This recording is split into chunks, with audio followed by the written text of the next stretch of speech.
He broke the one rule nobody in Hollywood dared to break, and for a few seconds, 70 people thought they were about to witness a real gunfight. Not on camera, not scripted, real.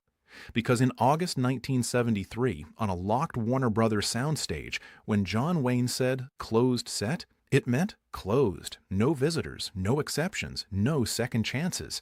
So when Clint Eastwood walked through those doors uninvited, without slowing down, without even asking, it wasn't just disrespect, it was a direct challenge. And everyone there knew one thing. These two men didn't just disagree, they stood on opposite sides of what America itself was supposed to look like. Clint's boots hit the floor, slow, heavy, deliberate. Each step echoed across Soundstage 16 like a countdown nobody could stop. A security guard moved in fast, voice tight. "Sir, you can't." Clint didn't even turn his head, didn't break stride. The guard froze mid-sentence, like he had just realized something dangerous. This wasn't a man you stopped. This was a man who decided where the line was and then walked past it. Cameras went quiet. Crew members turned one by one. Conversations died in place. 70 people, watching a collision they had only ever heard about in rumors and interviews, because everyone knew what Wayne had said. Not whispers, not private, public, sharp, un-American. Killers pretending to be heroes. Wayne had spent 40 years building the Western as a clean, moral battlefield. Men who stood tall, fought for justice, protected the innocent. His heroes wore honor like armor, and then Clint came along and shattered it.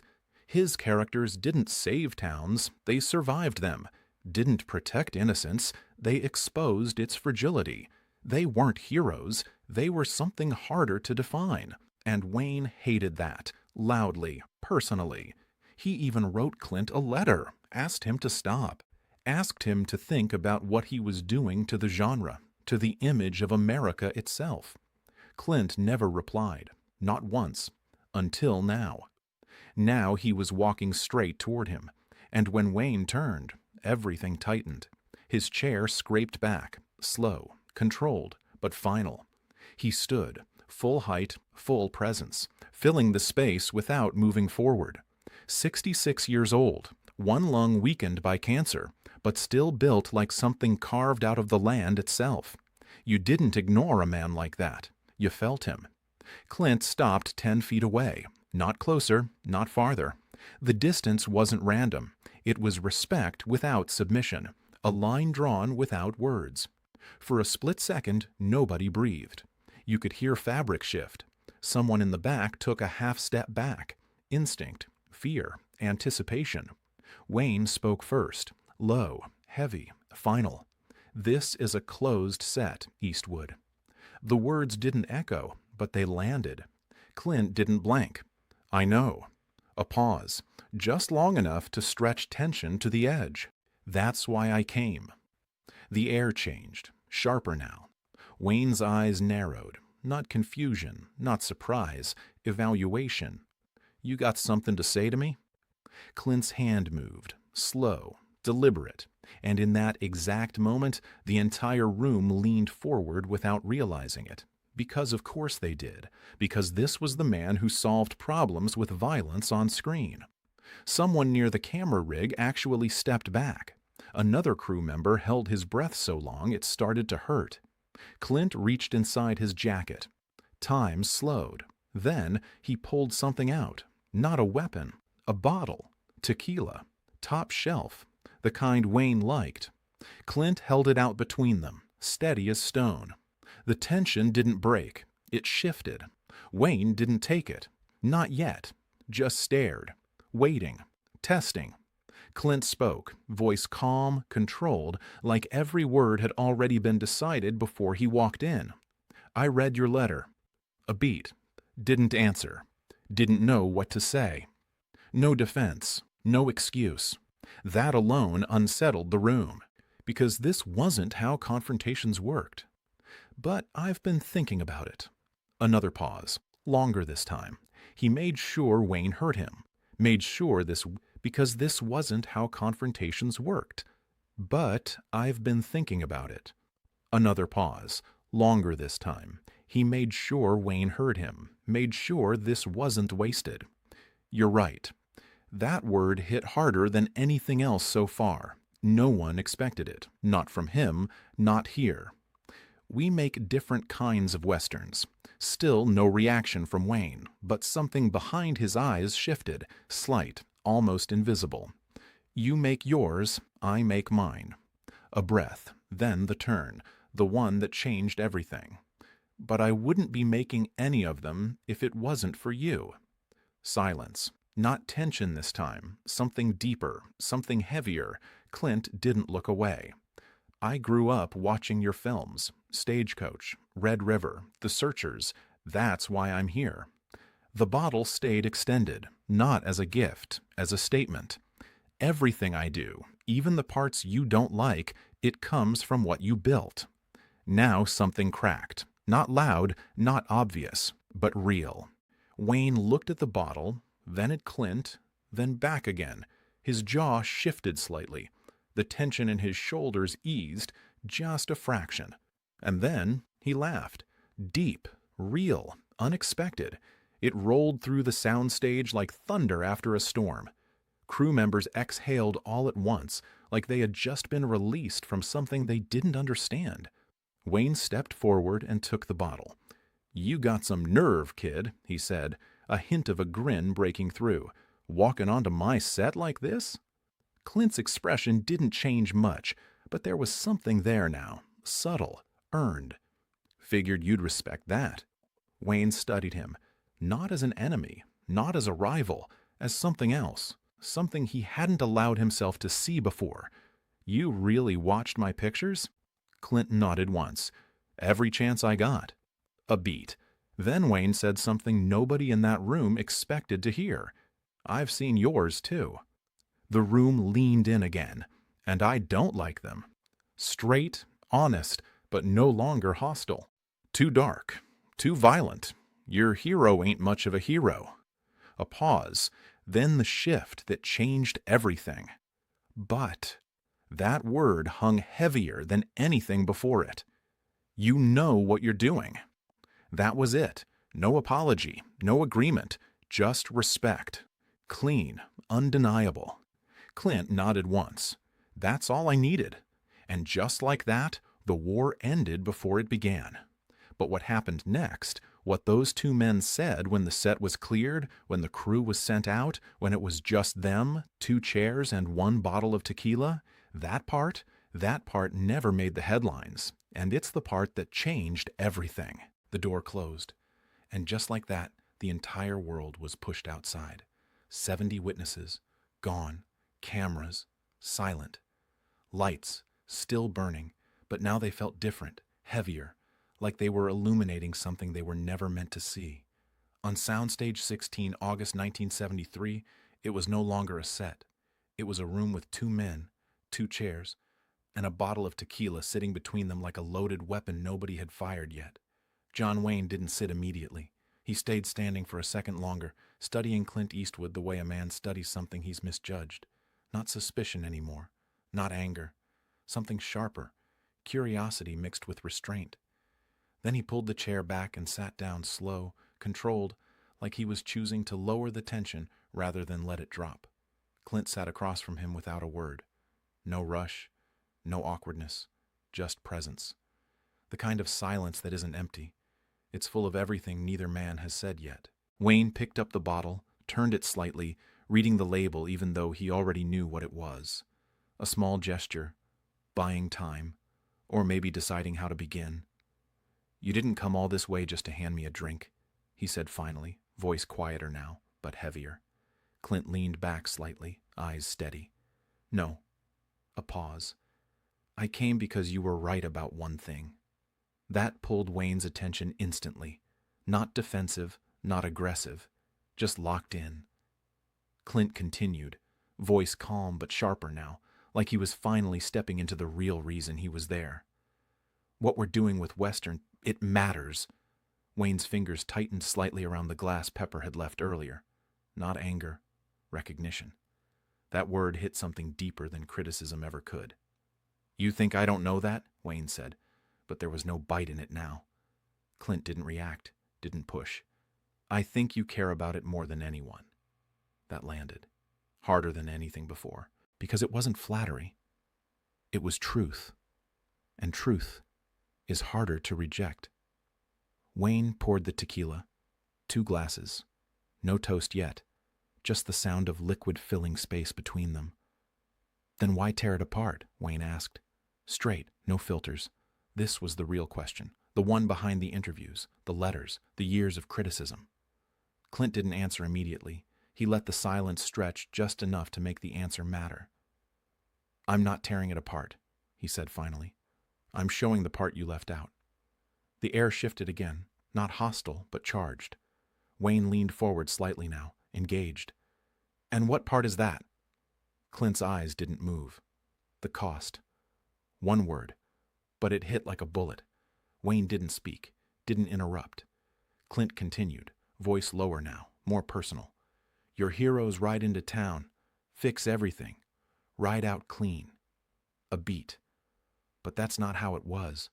Wayne's jaw tightened slightly. Not disagreement, resistance. Clint leaned in just a fraction.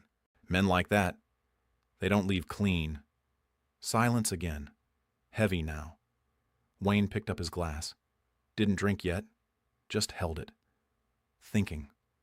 For the first time since Clint walked in, he wasn't responding. He was processing. You think I don't know violence?